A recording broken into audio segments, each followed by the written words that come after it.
Bon, si t'es là, c'est que tu parles pas chinois. Aujourd'hui, on va voir ensemble les 3 techniques des meilleurs vendeurs du monde, encore méconnus en France. Tu vas pouvoir appliquer dès aujourd'hui toutes ces techniques et améliorer à coup sûr tes performances en appel de vente. Bref, on commence sans plus tarder, c'est parti. Première les amis, c'est une technique qui vient d'un des plus grands exemples en termes de vente dans le monde, Jordan Belfort. Cette technique, c'est la boucle de la certitude. L'objectif de cette technique, c'est d'amener un prospect à un niveau de certitude sur 3 axes. Le produit, donc que tu vends, l'entreprise pour laquelle tu collabores et toi-même, donc le vendeur. En fait, les gens ils n'achètent pas quand ils comprennent. Non, les gens, ils achètent quand ils sont sûrs à 100% que ton produit ou ton service est la meilleure solution, ton entreprise, elle est fiable et que toi, le vendeur, tu es digne de confiance. La vente, c'est un transfert d'émotions. Donc, ta certitude devient la leur. Donc, si un des 3 est bancal, c'est mort. Donc là, tu me dis, ok, mais tu appelles ça la boucle de la certitude. Donc, c'est quoi cette boucle? Justement, j'y viens. Imagine une ligne droite entre le début de l'appel, donc la prise de contact avec le prospect, donc faire connaissance, ok, et la phase il signe.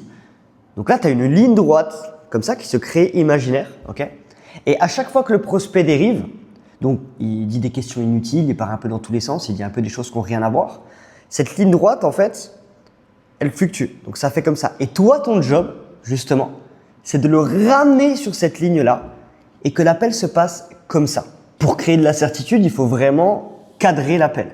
Donc, il faut que cette ligne, en fait, soit respectée en permanence. Donc, pour créer cette boucle, tu as 4 étapes. Donc, créer de la certitude avec ton discours, avec ton attitude. C'est super important. Il faut avoir une attitude qui te donne envie. Tester où en est le prospect pendant l'appel. Si vraiment il est justement à 100% de certitude sur 3 axes ou non. On verra ça juste après. Reboucler sur 3 piliers. Produit, entreprise et toi, comme on a vu. Et recommencer cette boucle jusqu'à 10 sur 10 de certitude. Donc, comment on crée cette certitude concrètement? Ok? Tu as 2 choses. Il y a ton ton de voix, donc comment tu parles. Est-ce que tu es enthousiaste? Est-ce que tu es posé? Tu vois, là, quand je te parle, tu as envie de m'écouter parce que je suis énergique, tu vois. Si je te parlais comme ça, il y a longtemps que tu aurais quitté la vidéo, je pense. C'est la même chose, tu vois. Il faut que tu lui donnes envie, en fait. Et la deuxième chose, c'est ta gestuelle et ton rythme. Est-ce que tu es stable, fluide? Tu t'adaptes aussi, évidemment, au prospect. Okay, et il faut toujours garder un super call, en fait, une super ambiance dans le call. C'est super important. Il ne faut pas que le prospect il se fasse chier. Il faut que le prospect passe un bon moment avec toi, que ça soit une partie de plaisir d'être en appel avec toi. Tu peux aussi poser des micro-questions pour tester un peu et voir la température, voir si oui ou non il y a 100% de certitude. Tu vois. Moi, la question que j'aime bien poser, c'est sur une échelle de 1 à 10, à quel point ça ferait sens pour toi de mettre ça en place. Il ne faut pas lâcher tant que c'est pas à 10. Okay, si jamais c'est moins de 10, tu essaies de comprendre pourquoi. Ok, qu'est-ce qui fait que tu n'es pas à 10 aujourd'hui? Qu'est-ce qui te manque pour aller à 10? C'est super important. Parce que sache que s'il n'est pas à 10 et que tu annonces un prix entre 2 à 5 000 euros, c'est complètement indécent. Tu ne peux pas espérer vendre quelque chose à quelqu'un qui n'est pas 100% sûr à 2, 3, 4, 5 000 euros. C'est pas magique. Exemple concret, ok, tu vends une formation de business, tu collabores avec un mec qui vend une formation de business, d'accord, à 2 000 euros. Tu sens que le problème, c'est pas forcément l'entreprise, il a confiance, c'est juste un problème de confiance en toi et en lui. Donc le prospect hésite, etc. Donc toi, tu boucles, ok. Donc tu dis, écoute, je comprends totalement, tu vois, et c'est exactement la situation dans laquelle étaient les 500 personnes que j'ai accompagnées auparavant et qui aujourd'hui te diraient de te lancer, tu vois. Ils avaient envie de réussir, mais ils savaient pas par où commencer. Donc ça, pour le coup, je comprends totalement. Tu le comprends, tu contournes un peu le problème et après, tu testes. D'ailleurs, sur 10 là, à combien tu dois réussir avec notre accompagnement? Tu recadres selon la réponse, peu importe, et tu ne lâches pas tant qu'il n'est pas à 10 sur 10 de certitude. Et tu reboucles. Et tu essaies de comprendre le problème. Et tu lui réponds. Pourquoi c'est puissant ça? Parce que concrètement, tu ne te perds pas dans la surargumentation. Quand tu surargumentes, tu te justifies et c'est contre-productif. Tu ne vends pas en te justifiant. Jamais de la vie. Tu travailles sur le vrai levier, donc le niveau de confiance perçu. Pas la quantité d'infos qu'il va avoir. Non. Pour rassurer un prospect, tu ne dois pas lui dire « Oh non, mais t'inquiète, on a 3 coachings par semaine, on a ci, on a ça, dans la plateforme de formation, il y a ça, ça, ça, ça, ça, ça, ça. » Non, ça fait juste beaucoup trop d'infos et ça va lui créer des peurs, justement. Donc, tu vends de la putain de certitude. Tu ne vends pas qu'un produit. Deuxième technique, et pas des moindres, le miroir et l'écho. J'aime l'appeler comme ça, c'est basé sur la PNL, donc programmation neurolinguistique, et surtout sur en fait les techniques de vente inconscientes. Donc tu vas mettre en marche en fait des petites actions comme ça dans son cerveau. Tu vas allumer des choses dans son cerveau qui fait qu'en fait, il va passer à l'action beaucoup plus vite. Donc, c'est quoi le principe? Le cerveau humain, il est programmé pour faire confiance en ce qui lui ressemble. Quand tu adoptes subtilement les mêmes codes de langage, les mêmes émotions, les mêmes tics de langage que ton prospect, il va directement se sentir connecté à toi. Si le prospect il rigole, tu rigoles. Si le prospect il fait une blague, tu fais une blague aussi. S'il est un peu gêné, t'es un peu gêné. S'il est calme, t'es calme. S'il est euphorique, t'es euphorique. Tu te bases en fait sur lui. C'est pour ça qu'on appelle ça du coup le miroir. Ok? Donc le miroir et l'écho. Donc écho, tu fais pareil que lui, tu dis pareil que lui. Et le miroir, tu fais pareil que lui. Donc en fait, il va avoir l'impression d'avoir son double en face de lui. Et pour le coup, niveau confiance, il n'y a pas mieux. Résultat, il baisse sa garde et il te perçoit comme un allié et pas comme un vendeur de tapis qui veut absolument lui vendre quelque chose. Et ça, c'est super important. Ça se joue sur 3 niveaux concrètement. Les mots utilisés, le ton et le rythme de voix et le langage corporel. Pourquoi c'est hyper puissant? Parce qu'avec l'effet miroir, le prospect se dit « Putain, ce mec-là, il est comme moi ». Et en fait, ça contourne les résistances logiques. Le cerveau reptilien, il est là pour être en sécurité, ok? Et il perçoit ça comme un signal de sécurité, d'avoir quelqu'un en face de soi qui pense la même chose que toi. Je pense qu'on s'est tous retrouvés à table avec quelqu'un en train de parler et de se dire putain, il réfléchit comme moi, c'est trop bien. Et les discussions sont passionnantes. Ben, c'est exactement la même chose. Et ça booste aussi la réceptivité de ton discours. Parce que le prospect, plus il sent respecté, plus il sent en sécurité, ben, ton discours, il passe mieux.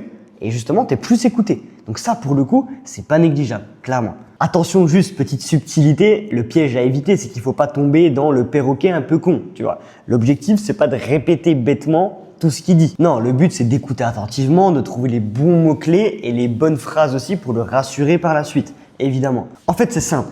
Si on prend une base de la vente, c'est que la vente, c'est 95% de feeling. Et pourquoi cette technique-là du miroir, donc le mirroring, vous l'appelez comme vous voulez, on s'en fout, peu importe. Pourquoi ça marche chez les meilleurs vendeurs du monde? Parce qu'ils ont compris une chose, c'est que la vente, c'est 90% de feeling et 10% d'argument. Donc forcément, quand tu utilises la technique du mirroring, donc, ou du miroir, peu importe, moi j'appelle ça le miroir et l'écho, ok?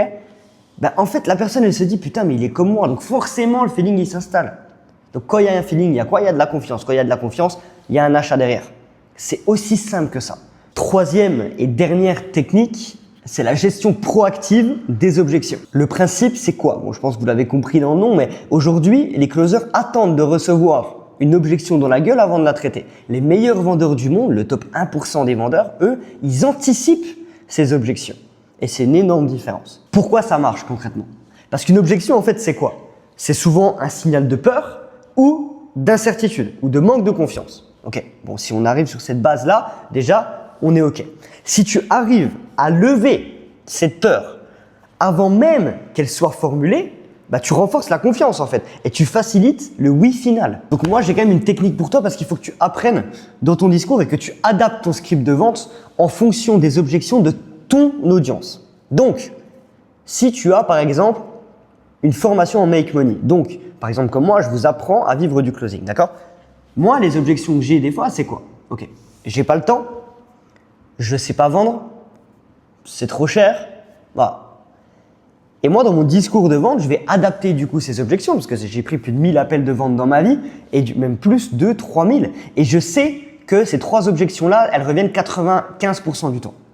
Donc, au lieu de me dire, ok, je les attends, j'attends qu'elles viennent et je leur réponds, ça crée un peu de friction dans l'appel. Non, je vais adapter mon discours de vente en fonction pour justement débunker ces 3 objections-là pour plus qu'elles viennent sur le tapis. Par exemple, plutôt que d'attendre qu'on te dise c'est trop cher, tu peux glisser une phrase directement dans ton argumentaire, dans ta trame de closing que tu dis à chaque fois qui va débunker ce truc-là, tu vois. Donc, tu peux dire par exemple, je sais pas, alors oui, c'est sûr, c'est pas l'offre la moins chère et c'est volontaire. On a justement fait le choix de privilégier la qualité et les résultats concrets plutôt que faire du low cost inefficace, quoi. Après, tu passes à la suite, bam. Mais au moins, lui, il ne dira pas après c'est trop cher. Non, parce qu'il sait pourquoi c'est cher. Parce que vous êtes les putains de meilleurs. Et sachez une chose, et ça, bon, moi, je sors un peu de mon script de vidéo YouTube, là, mais je vous le dis. La chose à faire pour pas qu'il y ait d'objection à la fin, c'est qu'il ait confiance en vous. S'il a confiance en vous, tout part par le feeling. Donc, la première technique que j'ai donnée dans cette vidéo, si vous l'appliquez, vous n'aurez même pas, en réalité, à appliquer cette 3e technique.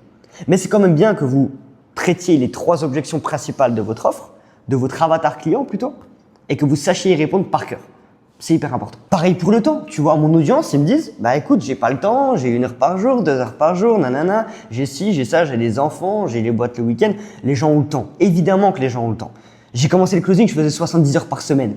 Donc, si moi je l'ai fait, tout le monde peut le faire, tu vois. Donc, ceux qui te disent qu'ils n'ont pas le temps, c'est des mensonges. Ça, tu le sais, ils prennent pas le temps. C'est différent. Mais, tu dois pas le contrarier, tu dois pas lui dire comme ça. Donc, dans ton argumentaire, dans ta trame de closing, dans ton script de closing, tu peux très bien mettre une phrase du genre, je sais pas, tu es en train d'expliquer ton offre, machin et tout, et tu mets une phrase en mode, bah, je sais que le temps est précieux. Et du coup, c'est pour ça qu'on a conçu un accompagnement qui est ultra pragmatique en fait, qui s'intègre facilement dans un emploi du temps chargé, pour que tout le monde puisse y avoir accès. Et après, tu continues, voilà, ta trame de closing, etc. Mais en faisant ça, la personne se dit, ah ok, bon, même avec pas beaucoup de temps et tout. Du coup, elle peut plus te dire à la fin de l'appel, ouais, mais j'ai pas le temps. Non, c'est fini ça. Aujourd'hui, dans le B2B high ticket aux États-Unis, les meilleurs closers anticipent 80% des objections les 10 premières minutes de l'appel. C'est vraiment pour te dire à quel point c'est puissant de faire ça.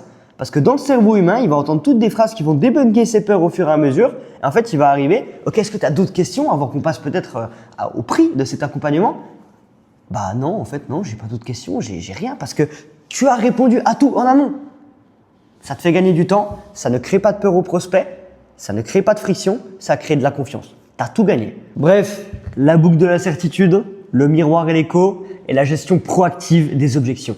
C'est ça du putain de top closing. D'ailleurs, sur mon Instagram, tous les jours, je poste et je t'aide à devenir closer high ticket et à vivre du closing. Donc, si jamais tu es intéressé par gagner 3 à 7 000 euros par mois d'ici les 90 prochains jours et devenir 100% libre grâce au closing, je te laisse me DM sur Instagram et je me ferai un plaisir de t'accompagner à atteindre tes objectifs. Bref, c'est la fin de cette vidéo. J'espère qu'elle t'a plu. C'était Thomas. À samedi prochain.